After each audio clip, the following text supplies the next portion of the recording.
All right. So good afternoon, everyone. I hope you're doing well. I hope you survive the market bloodbath. Um, and yeah, so let's focus on the new feature that we announced this morning. I think this is pretty exciting, and I'm pretty sure you'll love it. And yeah, I'm here just to present that to you guys, show you how it works. And if you have any questions about those two new features, then this session is there to answer those questions as well. All right, so let's dive in. Sorry. So all right, so the first feature is that we rework all the table columns and errors as well. So if you go into the stock screener, for example, and you go into the table, then that's the header that I'm talking about. All right. So before we were a bit constrained, restrained. I'm not sure for the right word, but you get the point. So we had limits about the number of columns that we can fit into the table, and the aspect ratio was part of that reason. All right. We also had to fit that ratio into the table and what fits into the screen. So we added that new feature that you can essentially customize everything that you see into your table. You can have also presets. So if you think about TradingView, for example, you have kind of a preset of performance, relative strength, focus, volatility, and compact. So we integrated the same thing. So quickly, if you want to go into a performance focused table, then you will have the price over multiple time frame, the distance from the 52 weeks high and low, and the gap percentage. So that's really performance focused. You can have RS focus, so quickly assess the relative strength over 1 month to 1 year, and also the composite RS. You can also have based on volatility and a pretty compact view. So I do have a large screen, but if you have a smaller screen and you want to adjust that to your screen, then it might be a good idea for this one. Obviously, you can save your own template, and how you do that is, let me bring back Alex. And guys, don't hesitate to stop me as well during the presentation if you have any questions, all right? So yeah, if you go into the edit columns, that's where you will find all the metrics that you can add to your table. You can search as well. So if you're looking for volume, for example, then you have everything related to volume. So let's add the average volume itself, and volume contraction. If you want to add those, then you click done, and they will be added at the end of the table. Obviously, you can change that order. So if you go into order tab right here, then you can shuffle them. So you click and drag up here, let's say, and it will be rearranged. If you want to save that template, obviously you can save as a new layout under a different name. So let's say I'm saving under the layout Alex1. So now you can select with your two layouts, and you can also remove them if you don't want those layout anymore. The other thing that we introduce is the font size of the table itself. So you can choose from small, medium, and large font size for the table itself. Just like your T-shirt, now it's in Traders Lab. So I like it small personally. So that's essentially what's new in the screener. So you have the presets, you have the save layout under your name. You can create multiple save layout as well. You can change the font, and as I explained, you have every category of the matrix that you can now add. If there's one missing, don't hesitate to tell us as well. We think we have them all, or at least the most important, but obviously if there's one missing, just reach out to us. All right, so that's the first new feature. I think that you'll love it. And oh yeah, just wanted to show you something else. Let me add a bunch of stuff, and that was a request from a user.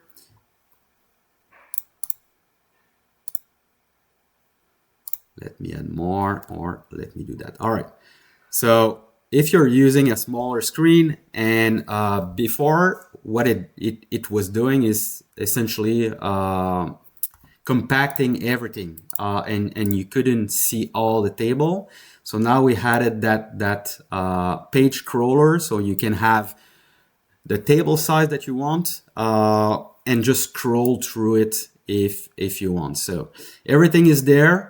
The right side is hidden, but you can still see it by scrolling left, right. So that's another added feature of this new header.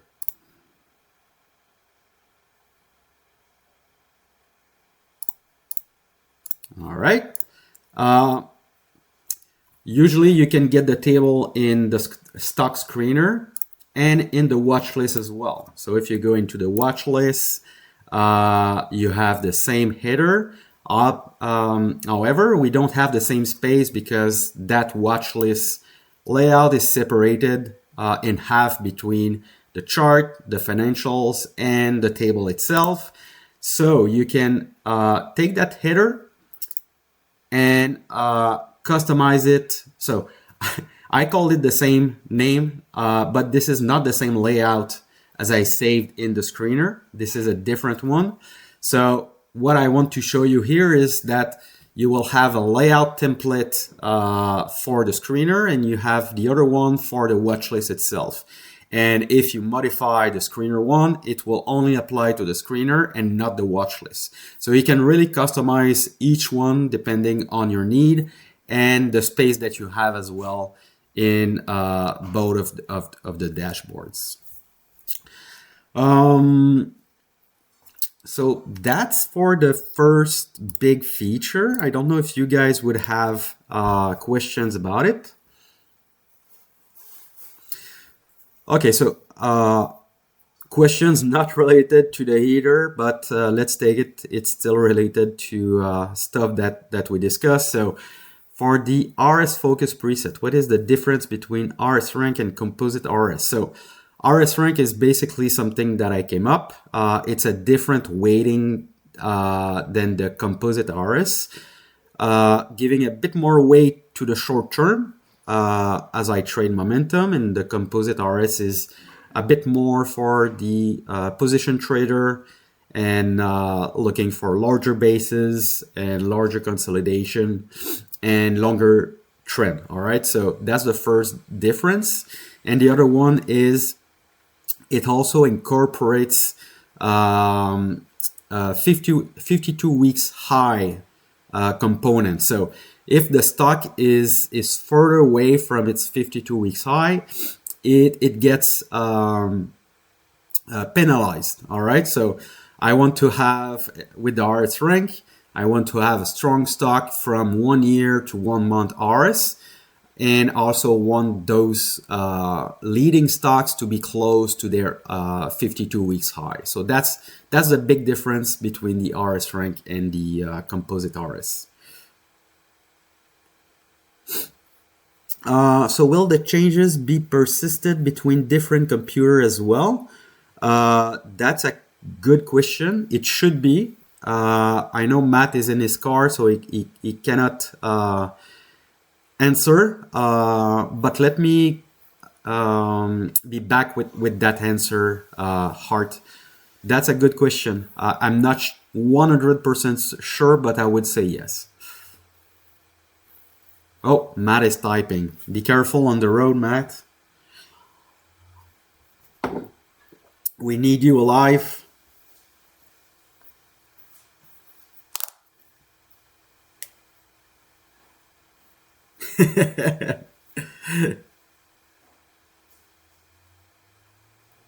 It's per device. Oh, sorry. So it's not what I thought. So that was a good question.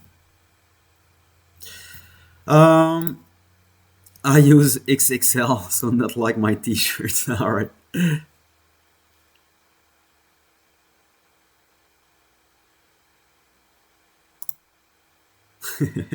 All right. So let's keep that for improvement of the new feature. All right. So the next one, and if you still have questions, don't hesitate to ask them. We can go back to it. Um, but the next one is something that was requested by a user and something that I really like myself as a big lover of the one action buttons. So if you go into the watch list, all right, and usually the process for me and for many is that you use the app in different dashboard. It could be in sectors and teams, in screener, in larger watch lists.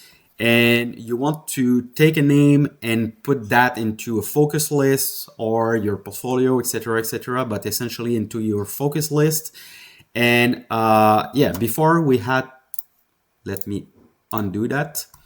So let's say that I wanted to add ENTC into my focus list, right? So I had to send to watch list, then add to existing watch list, then select the focus list watch list, and then update watch list.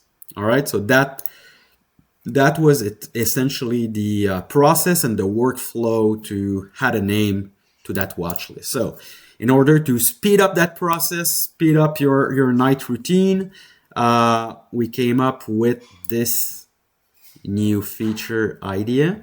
So now in your watch list, what you can do is if you hover around over a watch list, you will have that little quick add icon. And if you select, for example, that focus list watch list, and then if I go back into the screener and I want to add ENTC, look what happened. Now it says quick add. So I click on quick add, and right away I have my ENTC is not actionable anymore. Let's go in the liquid leader scans. So I do quick add, and then Alex top ideas FL, and then I can click on this and it's added right away. All right, so super simple, one click action. We like it that way. And you can also quick add multiple watch lists. So let's say that I have these two. And if you have kind of two focus lists, two watch lists that you want to track, then quick add, and you have both here that you can quickly add to the proper watch list. All right. So that's basically the new two features. So the first one again is the new table headers, the layouts that you can save, the layouts that you can add much more metrics that you can slide left and right, that you can save as, and yeah, basically that you can really see more information and better structured. And the second new feature is this quick add icon that you can make a quick add of one of your watch lists or mini watch lists, as I just showed.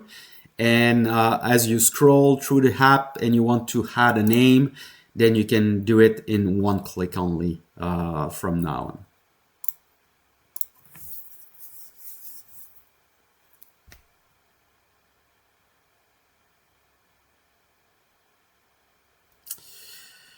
All right, so question for Matt. When you have a stoplight, maybe you can answer this. Is it possible to never be logged out? I'm not sure on this, but I think that it's built in the authentication that we use. It's pretty standard on all the app as well. But yeah, let's see what Matt is saying about that.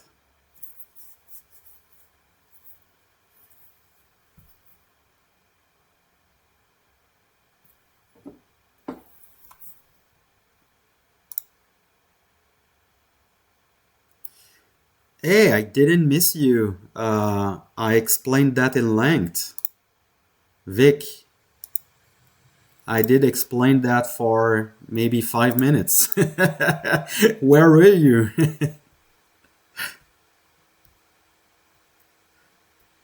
So, okay.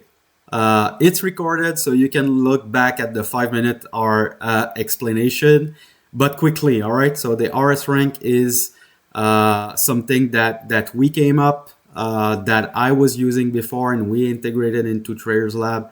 But essentially, it's a bit more focused on the shorter term. And there's a component with the 52-week high. So if a stock is further away from its high, then it impacts the score. So we want to keep strong relative strength, but those names be closer to their 52 weeks high than not. That's the idea between the RS rank and the RS composite.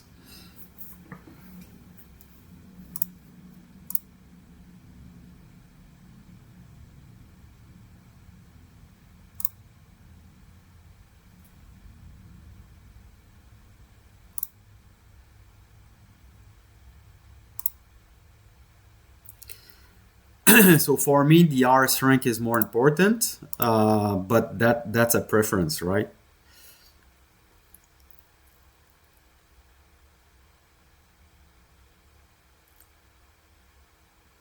That's the only one that I use.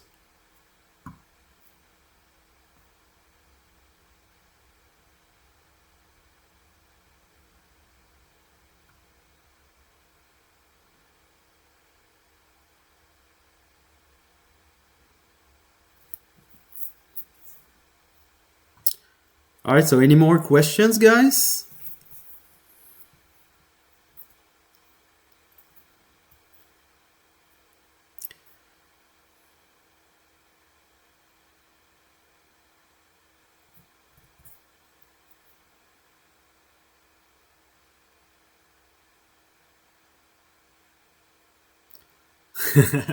Yeah, the market is not that great, but yeah, this is part of the game. All right, then. So I hope you enjoyed those new features. And as always, don't hesitate to give ideas. That's how at the end that we can improve the product. Those new features are essentially coming from user feedback. So that's really important to us. And that's how we can improve the app again. So don't hold back. We might not be able to always do them super quickly. Maybe we will package some to further updates and prioritize them.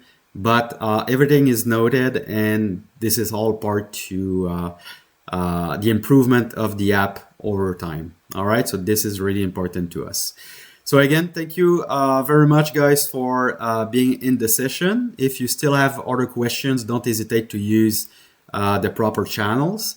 And yeah, see you again for the next session, for the next new update drop. And I think that you will probably love the next few ones that are coming as well. All right, so I'm not saying too much. All right, have a good day. Cheers. Bye-bye, guys.